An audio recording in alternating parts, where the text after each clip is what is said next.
প্রিয় ভাই ও বোনেরা, আজকে পার্ট 3তে নিয়ে আসলাম শপিং মলে ব্যবহৃত কিছু শব্দ। দেখুন, উইন্ডো শপিং মানে কোনো কিছু কেনার উদ্দেশ্যে ছাড়াই মার্কেটে ঘোরাঘুরি করা। এসকেলেটরস মানে চলন্ত সিঁড়ি।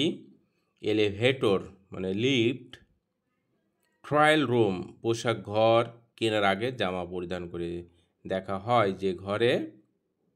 সেলফ জিনিসপত্র রাখার তাক বা স্থান। ক্যাশ কাউন্টার পণ্য কেনার পর যেখানে দাম পরিশোধ করা হয়।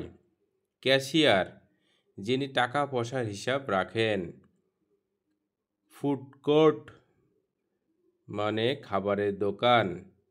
আর্কেড মানে এক ছাদের নিচে অনেকগুলো দোকান। লেডিস রুম মহিলাদের জন্য সংরক্ষিত বাথরুম বা টয়লেট। এগুলি দেখেন আমাদের বাম পাশে ছবির সঙ্গে অ্যাঙ্গেলে দেখানো আছে তীর চিহ্ন করে। প্রত্যেকটা বাচ্চাদের দেখাতে থাকেন, তাহলে এটা সহজে দেখে দেখে এটা মুখস্থ করে ফেলবে। তাহলে তাদের উপর প্রেশার আসবে না এটা মুখস্থ করানোর জন্য। শুধু দেখাতে থাকুন যে কোনটা কি নাম, তাহলে এগুলি পর্যায়ক্রমে তাদের ইংরেজি মুখস্থ হয়ে যাবে। ধন্যবাদ, আমাদের সঙ্গে থাকুন। এরকম পরবর্তীতে আমি মজার মজার ভিডিও নিয়ে আপনাদের সামনে হাজির হব। আসসালামু আলাইকুম।